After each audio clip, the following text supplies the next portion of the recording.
Hello everyone, welcome to all of you on science simplified. तो जिन students ने कल की क्लास देखी थी उनको अच्छे से पता ही होगा। कल की क्लास में हमने कूलम्स लॉ का जो टॉपिक है उसको कवर किया था। आज की क्लास में जो हमारा टॉपिक है that will be permittivity and relative permittivity. जिन्होंने कल की क्लास देखी है उनको परमिटिविटी वर्ड है जो याद आ गया होगा कि हमने कहाँ पे पढ़ा था। तो आज हम उसी के बारे में थोड़ा और डिटेल से पढ़ेंगे, क्योंकि जो परमिटिविटी का टॉपिक है अपने आप में इसके अलग ही इम्पोर्टेंस है बच्चे। तो इसका जो फिजिकल मीनिंग है वो समझना बहुत जरूरी है। ठीक है बच्चे, इसीलिए मैंने अलग से पार्ट लिया है क्लास का परमिटिविटी को करवाने के लिए। ओके बच्चे, तो कल की क्लास में हमने क्या किया था, एफ की वैल्यू निकाली थी। क्या निकाली थी? के Q1 Q2 divide by r square. ये हमारा क्या था? कूलम लॉ, जिसमें हमने ये फोर्स के लिए फॉर्मूला निकाला था। ओके बच्चे, जो के था यहाँ पे कांस्टेंट था, इसके लिए हमने वैल्यू लिखी थी k is equal to 1/4 pi epsilon naught Q1 Q2 divide by r square. तो वहां पे मैंने आपको बताया था कि ये जो एप्सिलॉन नॉट है ये क्या होता है? Permittivity of free space. क्या बताया था? Permittivity of free space. क्योंकि जो हमने कल ये चार्जेस लिए थे ना Q1 और Q2, तो ये जो चार्जेस हैं हमने वैक्यूम में ले रखे थे। वैक्यूम यानी कि फ्री स्पेस। ठीक है बच्चे, ऑन द अदर हैंड अगर हम बात करते हैं कि ये चार्जेस हैं जो हमारे किसी मीडियम के अंदर हैं, फ्री स्पेस में ना होकर अगर हमारे पास ये जो चार्जेस हैं हमारे मीडियम में आ जाते हैं, तब हमारे फॉर्मूले में क्या कोई चेंज आएगा? बिल्कुल आएगा बच्चे। वहां पे क्या हो गया आपका, जो एफ इज इक्वल टू हम लिखते हैं के Q1 Q2 divide by r square. तो यहाँ पर अगर मैं बात करती हूँ मीडियम की, तो अगर मीडियम की बात करते हैं तो फोर्स को यहाँ FM लिख लो। ठीक है, ताकि आपको ध्यान रहे कि हम मीडियम की बात कर रहे हैं। तो इस केस में जो आपकी के की वैल्यू है वो क्या होगी? 1/4 पाई एप्सिलॉन। ध्यान से सुनो, मैंने यहाँ बोला है एप्सिलॉन। यहाँ पे क्या था आपका? एप्सिलॉन नॉट था जब हम एयर की बात कर रहे थे। अब हम किसकी बात कर रहे हैं? मीडियम की। मीडियम के केस में यहाँ पे क्या आएगा? एप्सिलॉन। बाकी फॉर्मूला आपका एज इट इज आएगा Q1 Q2 divide by r square. ठीक है बच्चे, इसको क्या बोलते हैं? एप्सिलॉन। नया वर्ड है ये आपके लिए, क्योंकि +1 क्लास में मेरे ख्याल से कहीं पे इतना नहीं था इसका। तो ये होता है एप्सिलॉन। अब एप्सिलॉन यहाँ पे क्या होगा? जैसे यहाँ पे हमने बोला था एप्सिलॉन नॉट क्या था? Permittivity of free space. तो एप्सिलॉन हमारे पास यहाँ पे क्या होगा? Permittivity of medium. एप्सिलॉन क्या होगा बच्चे? Permittivity of medium. ठीक है जी। अब यहाँ तक तो ये था कि आपको इंट्रोडक्शन का पता लगा है कि एप्सिलॉन नॉट क्या होता है और एप्सिलॉन क्या होता है। हम ये पढ़ क्यों रहे हैं, यहाँ पर इसका रोल क्या है? मेन बात ये है यहाँ समझने की कि इस एप्सिलॉन का मीनिंग क्या है, क्यों हम इसको परमिटिविटी बोल रहे हैं। ठीक है बच्चे, तो यहाँ पे देखो होता क्या है, जो एप्सिलॉन है आपका ये क्या करता है, जो जैसे अगर मैं यहाँ पे आपको देखूं फॉर्मूले में जब लिखते हैं दिखाऊं यहाँ पे आपको मैं, तो ये आपका FM हो गया 1/4 pi epsilon Q1 Q2 divide by r square. जो एप्सिलॉन है आपका फोर्स के इनवर्स रिलेशन में है। ठीक है, एप्सिलॉन है जो इनवर्सली में है ना फोर्स के, मतलब एप्सिलॉन अगर आपका इंक्रीज करता है तो फोर्स आपका क्या करता है? डिक्रीज करता है। समझ गए? एप्सिलॉन अगर इंक्रीज हुआ, एप्सिलॉन की वैल्यू अगर बढ़ती है आपकी, तो आपकी जो फोर्स है मीडियम में बिटवीन द चार्जेस वो क्या होगा? कम होगा। तो फिजिकल मीनिंग क्या निकल के आता है इससे? इससे मीनिंग ये निकल के आता है, जो एप्सिलॉन है वो क्या करता है? इंटरेक्शन को रिड्यूस करता है। इंटरेक्शन को रिड्यूस करता है। फोर्स कम कब होता है? Force depend upon charges. कल हमने बोला था ना कि कूलम ने क्या कहा? Force directly depend upon product of charges. Charges जितने बड़े होंगे फोर्स उतना ज्यादा होगा। अब यहाँ पे हम बोल रहे हैं फोर्स डिक्रीज हो रहा है। फोर्स डिक्रीज कब होगा? जब वो चार्जेस के बीच की इंटरेक्शन डिक्रीज होगी। वो इंटरेक्शन क्यों डिक्रीज हुई है? क्योंकि हमने एप्सिलॉन को इंक्रीज किया है। एप्सिलॉन को हमने क्या किया है बच्चे? इंक्रीज किया है। तो अगर वन लाइन में मैं आपको लिखने को बोलूं कि आप लिख सकते हो कि एप्सिलॉन का मीनिंग क्या होता है, एप्सिलॉन का फिजिकल मीनिंग। बेसिकली मैंने आपको समझा दिया है कि ये क्या होता है, लेकिन थोड़ा सा आपको उसको लिखना भी आना चाहिए। ठीक है बच्चे, तो ये क्या करता है, अगर मैं बताऊं यहाँ पे देखो, इट परमिट्स द, क्या परमिट्स करता है ये,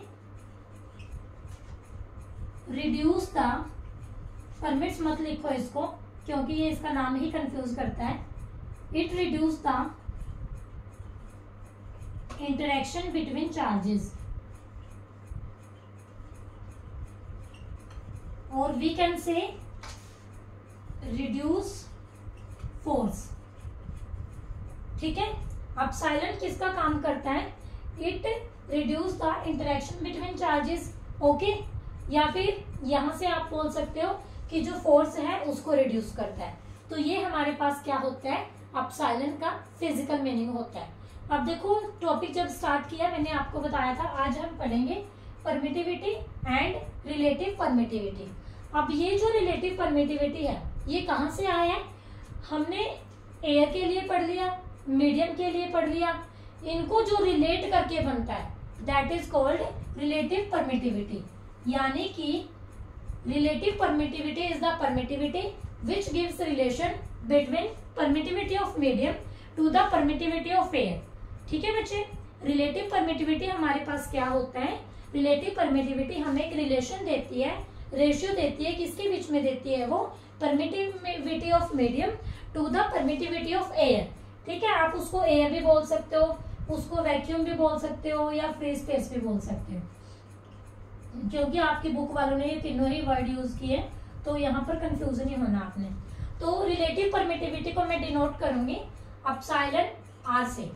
ठीक है, आर यहाँ क्या रिलेटिव और अपसाइलन आपका परमिटिविटी। तो अभी मैंने बताया ये क्या होगा, रेशियो होगी permittivity of medium to the permittivity of free space.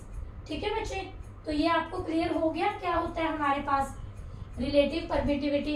It is the ratio between permittivity of medium to the permittivity of free space. अब हम इसको फोर्स के टर्म में देखते हैं। ठीक है, जैसे हमने रिलेटिव परमिटिविटी ये निकाल ली है, तो क्या इसी तरह से हम फोर्स को भी रिलेट कर सकते हैं, बिल्कुल कर सकते हैं। जो आपका फॉर्मूला था फोर्स का उसको डिवाइड कर दो, ये है हमारा F naught, force in free space, 1/4 epsilon naught Q1 Q2 divide by r square. Equation number 1। Equation number आपकी 2 हो गई ये, जब हमने किसके लिए लिया था, ये मीडियम के लिए। ठीक है, और ये होगी हमारी इक्वेशन नंबर 3, जो रिलेटिव परमिटिविटी हमने निकाल लिया है। अब हम क्या करेंगे, यहां से अगर निकालना चाहे, ठीक है, epsilon m divide by epsilon naught, तो कैसे निकालेंगे, उनको डिवाइड करके निकाल लेंगे। ठीक है बच्चे, हमें epsilon m divide by epsilon naught चाहिए। ठीक है जी, अब क्या आप लोग ये करोगे, इसको ऊपर रखोगे और उसको नीचे रखोगे, ऐसा तो नहीं करोगे क्योंकि वो रेसिप्रोकल में है। तो यहां से निकालो F naught divide by F m. क्या निकालेंगे हम, F naught divide by F m. तो जब हम F naught divide by F m निकालेंगे, लिखो उसको 1/4 epsilon naught Q1 Q2 divide by r square, और इसके डिवाइड में क्या आएगा आपका, मीडियम वाला है जो 1/4 epsilon Q1 Q2 divide by r square. ये तो आपका कैंसिल ही हो जाएगा, Q1 Q2 bye r square, 1/4 भी, और ये इनवर्स हो जाएंगे ना, क्योंकि देखो ये ऐसे लिखा है, मैं इसको ओपन करके दिखाती हूँ। ऊपर है आपका 1/एप्सिलॉन नोट और इसके पूरे के नीचे है आपका 1/एप्सिलॉन। ठीक है, मैथमेटिक्स तो पढ़ा होगा, कुछ बच्चों को तो इनमें भी कंफ्यूजन होती है कि इनको कैसे सॉल्व करते हैं, तो देख लो ये भी A/B divide by C/D, divide में है ये आपका, ये वाला डिवाइड है ये। ठीक है बच्चे, तो इसको हम कैसे लिखते हैं, जो डिवाइड में होता है उसको मल्टीप्लाई में ले जाते हैं और वो उल्टा हो जाता है, रिवर्स हो जाता है। तो ये आपका आएगा A/B मल्टीप्लाई D/C। ठीक है बच्चे, तो इसको यहाँ पे ऐसे ही कर दो, फिर 1/एप्सिलॉन नोट, ऊपर क्या आ जाएगा एप्सिलॉन, ये m था सॉरी, m लिख लो इसको, एप्सिलॉन m डिवाइड बाय 1, यानी कि ये आएगा epsilon m divide by epsilon note. ठीक है बच्चे, तो हम क्या निकाल रहे थे यहाँ से, ऊपर लिख रही हूँ मैं, देख लेना इसको, F not divide by FM, क्या आ गया हमारे पास epsilon m, divide by epsilon not. ठीक है बच्चे, और इसको हम के से भी डिनोट करते हैं, कैपिटल के, जिसको हम डाइलेक्ट्रिक कांस्टेंट भी बोलते हैं। क्या बोलते हैं हम? Dielectric constant. ठीक है बच्चे, अगर हम वैल्यूज की बात करें, हमारे पास जो सबसे कम वैल्यू अगर मैं बात करूं तो परमिटिविटी की जो मिनिमम वैल्यू होती है वो हमारे पास फ्री स्पेस में होती है। ठीक है बच्चे, जो फ्री स्पेस में परमिटिविटी की वैल्यू होती है वो मिनिमम होती है, 1 वैल्यू होती है वो। एप्सिलॉन नॉट की वैल्यू क्या होती है? 1। किसके लिए? हमारे पास एयर के लिए अगर मैं बात करूं, सॉरी ये तो रिलेटिव परमिटिविटी की होती है, एप्सिलॉन नॉट की तो हमें पता ही है ना वो 8.85 की। ठीक है, तो नॉर्मली अगर हम बात करें एयर के अंदर कम होती है हमारी जो परमिटिविटी है, और उसके अकॉर्डिंग फोर्स है जो आपका वहां पे वो सबसे ज्यादा होता है। ठीक है बच्चे, क्योंकि फोर्स है जो आपका एप्सिलॉन के क्या है? इनवर्स में है। एप्सिलॉन के क्या है? इनवर्स में। अच्छा, यहाँ से मेरे ध्यान आ गया, कल आपको ये वैल्यू बताई थी, epsilon naught is equal to 8.85 into 10⁻⁻12। यहाँ पे मैंने आपको इसके यूनिट भी बताए थे, निकालने सिखाए थे बकायदा, है ना, कि इसको ऐसे निकालते हैं। तो जिन स्टूडेंट्स ने कल की क्लास देखी है, ठीक है, वो पहले उसको अच्छे से एक बार देख लेना कि आपको निकालना आ गया या नहीं। आज ये यूनिट आपने कमेंट बॉक्स में लिखने हैं। जो स्टूडेंट्स 12th क्लास के ये क्लास देख रहे हो तो आपने एप्सिलॉन नॉट के जो यूनिट्स हैं उनको कमेंट बॉक्स में लिखना है। ठीक है बच्चे, तो ये टॉपिक क्लियर हो गया? आप सभी को क्लियर हो गया है तो इसको आप लोग नोट कर लीजिए। ठीक है, कि ऐसे हमने इसको डिराइव करना है। फिर हम नेक्स्ट टॉपिक है जो हमारा वो स्टार्ट करेंगे। बहुत इंपॉर्टेंट है हमारे पास ये topic, permittivity and relative permittivity. ठीक है बच्चे, अगर आपके पास मीडियम की किसी परमिटिविटी की बात करें तो आप लोग बता सकते हो। जैसे कुछ एग्जांपल मैं बता दूंगी आपको। फॉर एग्जांपल ग्लास के लिए 3 से 4 की रेंज होती है। ठीक है, बट अगर एक तरीके से देखिए ये डिफिकल्ट होता है थोड़ा सा। मीडियम तो बहुत होते हैं, ऐसे हम किस किस की याद करेंगे फिर? ठीक है, वाटर के लिए जैसे 81 होती है, वो रिलेटिव होती है जैसे। तो मेनली हम ना यहाँ पे ये बोलते हैं कि हम रिलेटिव परमिटिविटी याद कर लेते हैं। देखो क्यों बोलते हैं ऐसा? क्योंकि एप्सिलॉन आर जो होता है epsilon m divide by epsilon naught. Relative permittivity क्या देता है हमें? ये हमें बताता है कि how much permittivity of medium is larger than permittivity of free space. ठीक है, तो मीडियम की अगर आपको निकालनी है तो आप कैसे निकाल सकते हो? E R into epsilon not. अब एप्सिलॉन नॉट तो सबको पता है, फिक्स है वैल्यू 8.85 वाली। ठीक है, और रिलेटिव अगर आपको पता है, जैसे वाटर की 81 होती है, तो मीडियम के लिए आप लोग निकाल सकते हो सिंपली उसको मल्टीप्लाई करके। ठीक है बच्चे, तो मीडियम की याद करने की बजाय आप लोगों ने क्या कर लेना है? रिलेटिव को याद कर लेना है। रिलेटिव याद करनी थोड़ा इजी रहती है। ठीक है, और एप्सिलॉन नॉट फिक्स होता है वो आपको पता ही है। तो इस तरीके से जो मीडियम की परमिटिविटी है फिर आप निकाल सकते हो आराम से। ठीक है बच्चे, नोट कर लीजिए जिन्होंने ये नोट नहीं किया है टॉपिक। वैक्यूम के लिए याद कर लेना, के की वैल्यू हमारे पास क्या होती है? 1 होती है। इरेज कर रही हूं मैं इसको अभी। नेक्स्ट जो हमारा टॉपिक है दैट इज यूनिट चार्ज। छोटा सा टॉपिक है ये, यूनिट चार्ज। नेम से भी पता लग गया होगा आपको कि इसमें हमने क्या करना है। चार्ज को यूनिट कब बोलोगे? 1 कब आएगा charge? Unit charge. Charge is said to be 1 unit. कब कहेंगे हम चार्ज को कि चार्ज हमारे पास 1 यूनिट है?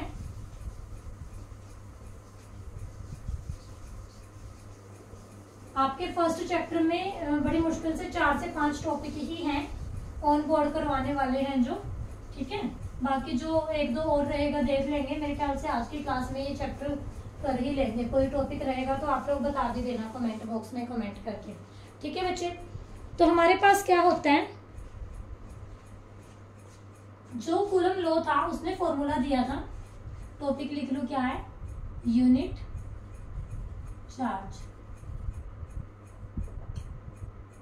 कूलम लॉ ने हमें फॉर्मूला क्या दिया था बच्चे? F is equal to k Q1 Q2 divide by r square. F is equal to k Q1 Q2 divide by r square.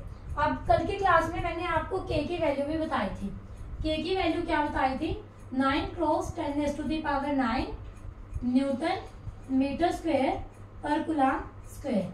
ठीक है बच्चे, तो यहाँ पे क्या है, ये हमारे पास किसकी वैल्यू है, के की, न्यूटन मीटर स्क्वायर पर कूलम स्क्वायर। किन किन स्टूडेंट्स को पता है कि ये न्यूटन मीटर स्क्वायर पर कूलम स्क्वायर कैसे आता है? ये हमने यूनिट निकाले थे, तो आप लोगों को पता भी होना चाहिए कि हमने ये यूनिट कैसे निकाले थे।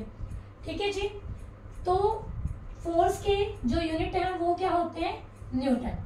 ठीक है बच्चे, फोर्स को हम कब कहेंगे कि F = 9 क्रॉस 10⁻⁹ न्यूटन है।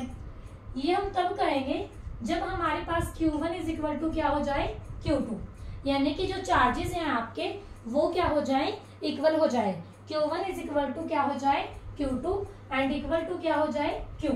और जो R है आपकी डिस्टेंस, देखो मैं आपको एक बात बता दूं, यूनिट में जब हम किसी चीज को डिफाइन करते हैं ना, तो जो उस फॉर्मूले में बाकी क्वांटिटीज होती हैं उनको हम यूनिट के टर्म में ही लेके चलते हैं, यानी कि 1 के टर्म में।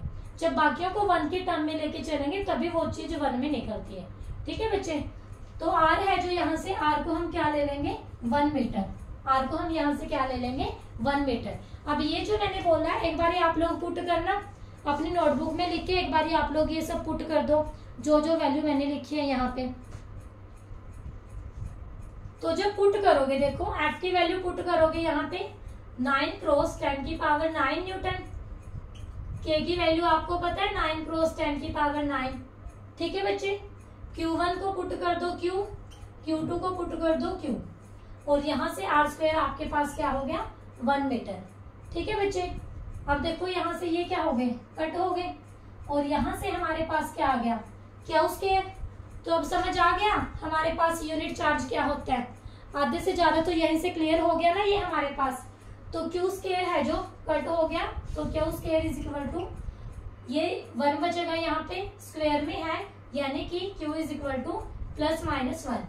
ठीक है बच्चे, इतना तो पता होगा ना कि स्क्वायर में होता है तो प्लस माइनस में आता है। ऐसे बोलते हैं ना कि अगर 5 का स्क्वायर है वो भी 25 और -5 का स्क्वायर है तो वो भी 25, ये चीज होती है। तो अगर मैं इसको a लिख रही हूँ, A² = मतलब आपका ये 5, लेकिन हम इसको क्या लिखेंगे, +-5, क्योंकि +5 के स्क्वायर की वैल्यू भी 25 होती है और -5 के स्क्वायर की वैल्यू भी 25 होती है। तो चार्ज को हम 1 यूनिट कब कहेंगे बच्चे, when force between 2 charges is 9 cross 10⁻⁹ and distance between the charges is 1 metre, then charge is said to be 1 unit. तब हम चार्ज को क्या कहेंगे, 1 यूनिट। ठीक है बच्चे, बड़ा सिंपल सा टॉपिक था ये हमारे पास। उसके बाद एक टॉपिक है हमारे पास यहाँ पे छोटा सा, कॉन्टिन्यूस डिस्ट्रीब्यूशन ऑफ चार्ज। जो चार्ज है इसका डिस्ट्रीब्यूशन किस किस तरीके से होता है वो हमने देखना है। जो चार्ज है इसका डिस्ट्रीब्यूशन किस किस तरीके से होता है। तो आपके अगर मैं डायमेंशन की बात करूं, कितने डायमेंशन होते हैं पहले वो देखो। मैथ्स भी पढ़ते हो आप लोग, फिजिक्स भी पढ़ते हो, तो कितने डायमेंशन की हम वहां पे बात करते होते हैं। टॉपिक का नेम लिख लो पहले, कॉन्टिन्यूस डिस्ट्रीब्यूशन ऑफ चार्जेस। ठीक है बच्चे, तो पहले आप लोग डायमेंशन देखो कितने स्टडी करते हो। तो हम 3 डायमेंशन की बात करते हैं मेनली, 1 2 3। 1 डायमेंशन मतलब एक लाइन के अलोंग, 2 डायमेंशन मतलब हम प्लेन की बात करते हैं, और 3 डायमेंशन मतलब हम स्पेस की बात करते हैं। इतनी नॉलेज है सभी को। तो अब हम चार्ज के डिस्ट्रीब्यूशन की बात कर रहे हैं। अगर 1 डायमेंशन मतलब हम उसका डिस्ट्रीब्यूशन करेंगे लाइन के अलोंग, फिर 2 डायमेंशन मतलब प्लेन, और 2 डायमेंशन में जैसे आप सरफेस को करते हो तो सरफेस के अलोंग, और 3 डायमेंशन में आपका स्पेस यानी कि वॉल्यूम, तो लाइन सरफेस वॉल्यूम। वॉल्यूम में इसको स्पेस चार्ज डिस्ट्रीब्यूशन लिख लो। ठीक है बच्चे, तो हमारे पास क्या क्या है यहाँ से, लाइन चार्ज डिस्ट्रीब्यूशन, या फिर लीनियर चार्ज, सरफेस चार्ज, और फिर वॉल्यूम चार्ज। तो इसका यूज करके हम निकालेंगे लीनियर चार्ज डेंसिटी, जब डिस्ट्रीब्यूट कर दिया तो वहां पे डेंसिटी भी निकलेगी ना। फिर हम निकालेंगे surface charge density,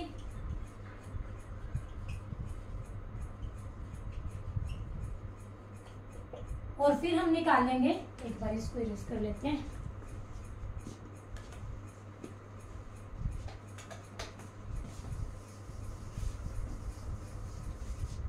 volume charge density.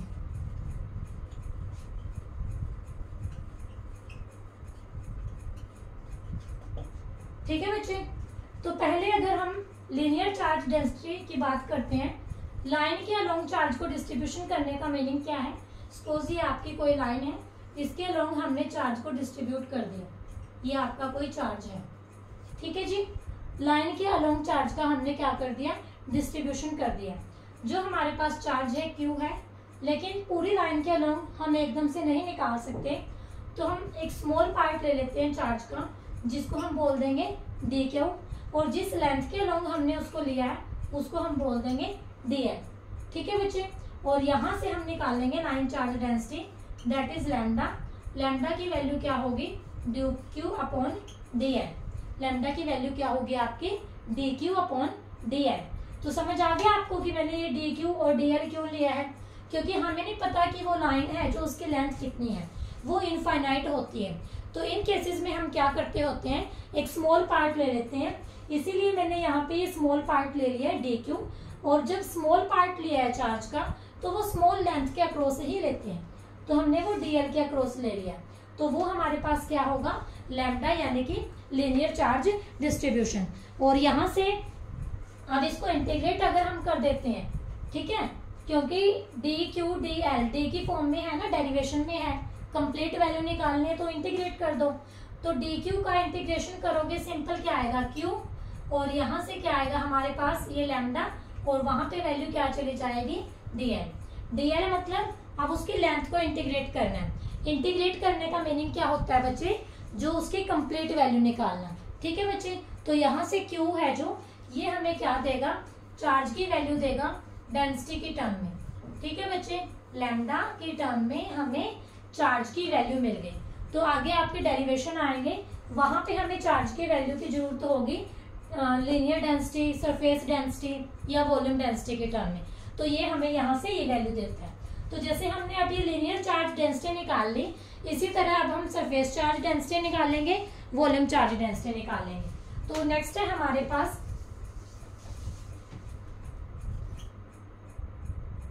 क्या is equal to lambda d l. ठीक है बच्चे, अब हमारे पास है सरफेस चार्ज डेंसिटी, इसको हम डिनोट करेंगे सिग्मा से, और सिग्मा के लिए हमारे पास क्या होगा, पहले आप देखो सरफेस का डिस्ट्रीब्यूशन। सपोज ये हमारे पास कोई सरफेस है, और यहाँ पे हमारा जो चार्ज है ओवर द सरफेस डिस्ट्रीब्यूटेड है। ठीक है, अब किसी छोटे से सरफेस की हम बात कर लिया है, यहाँ से उसको हमने लिख लिया डी एस, और इसके अक्रॉस जो चार्ज हमने लिया दैट इज डी क्यू। तो सिग्मा की वैल्यू क्या होगी, यहाँ से D Q over D S. Sigma की वैल्यू क्या होगी बच्चे आपकी, D Q over D S. ठीक है जी, सिग्मा यहाँ हमारे पास क्या है, सरफेस चार्ज डेंसिटी। सिग्मा आपके पास यहाँ पे क्या है बच्चे, सरफेस चार्ज डेंसिटी। और इसको अगर चार्ज को सरफेस चार्ज डेंसिटी के टर्म में निकालना है तो इंटीग्रेट कर दो, तो यहाँ से क्यू की वैल्यू क्या आएगी आपके पास, सिग्मा डी एस। क्या आएगी, सिग्मा डी एस। यहाँ भी ये बोथ साइड इंटीग्रेशन था, एक साइड नहीं लगा सकते। ठीक है बच्चे, तो charge in terms of surface charge density, charge in terms of linear charge density. Now we will find volume charge density. तो वॉल्यूम चार्ज डेंसिटी के लिए क्या करना है, पहले आपने किसी गिवन वॉल्यूम में चार्ज को लेना है। ठीक है जी, अभी यहाँ पे बना लो। ठीक है बच्चे, तो ये हमारे पास किसी गिवन स्पेस में हमने चार्ज को डिस्ट्रीब्यूट कर लिया है। यहाँ पूरे एरिया में हमारा चार्ज है जो डिस्ट्रीब्यूट है ये। ठीक है जी, स्पेस का मीनिंग समझ रहे हो, जहां आप अभी बैठे हो ये भी स्पेस होता है, 3 डायमेंशन। जैसे अभी आपको ये ऐसे लग रहा होगा कि आगे से भी है, पीछे से भी, अप से, डाउन से, लेफ्ट राइट। ठीक है बच्चे, अब इस स्पेस में आपने कोई छोटा सा एरिया ले लेना है, वहां पे आपने छोटे से एरिया में उस चार्ज को डिफाइन कर देना है। कंप्लीट निकालने के लिए उसको इंटीग्रेट कर देंगे। ठीक है बच्चे, तो वहां पे हमारे पास क्या होगा, जो वो एरिया हमने लिया है दैट इज dv, और चार्ज को जो हम वहां डिफाइन करेंगे दैट इज dq। और जैसे इनकी अपनी अलग अलग टर्म के, लीनियर चार्ज डेंसिटी के लिए लैम्डा थी, सरफेस चार्ज डेंसिटी के लिए सिग्मा थी, इसी तरह से वॉल्यूम चार्ज डेंसिटी के लिए हम जो टर्म यूज करते हैं दैट इज रो। ठीक है बच्चे, क्या टर्म होती है, रो, वॉल्यूम चार्ज डेंसिटी। ये क्या होगी हमारी distribution of charge across the given volume, यानी कि dq ओवर dv। क्या होगा ये, dq ओवर dv। अब कंप्लीट चार्ज फाइंड करना है तो इसको बोथ साइड से क्या करेंगे, इंटीग्रेट। तो इंटीग्रेशन, और यहाँ से क्या होगा, dq ओवर dv। ठीक है बच्चे, तो आप इसको निकालोगे, जब इंटीग्रेट किया dq को, मतलब कंप्लीट चार्ज हमें मिल गया, तो q इज इक्वल टू क्या आएगा, यहाँ से integrate rho dv। This gives the value of charge in terms of volume charge density. ठीक है बच्चे, and this is volume charge density. तो ये हमने कौन सा टॉपिक पढ़ा, continuous distribution of charge. Charge को हम किस किस तरीके से डिस्ट्रीब्यूट कर सकते हैं, चार्ज को हम 3 तरीके से कर सकते हैं, across the line, across surface, across space. ठीक है बच्चे, स्पेस बोल लो इसको या वॉल्यूम बोल लो, मतलब वॉल्यूम बोलना ही ठीक रहेगा ज्यादा स्पेस की बजाय, क्योंकि वॉल्यूम चार्ज डेंसिटी बोलना है ना हमने उसको। ठीक है बच्चे, तो लीनियर चार्ज डेंसिटी जब हमने निकाला that is lambda dq over dl। फिर सरफेस चार्ज डेंसिटी निकाला sigma dq over ds। Volume charge density निकाला that is rho dq over dv।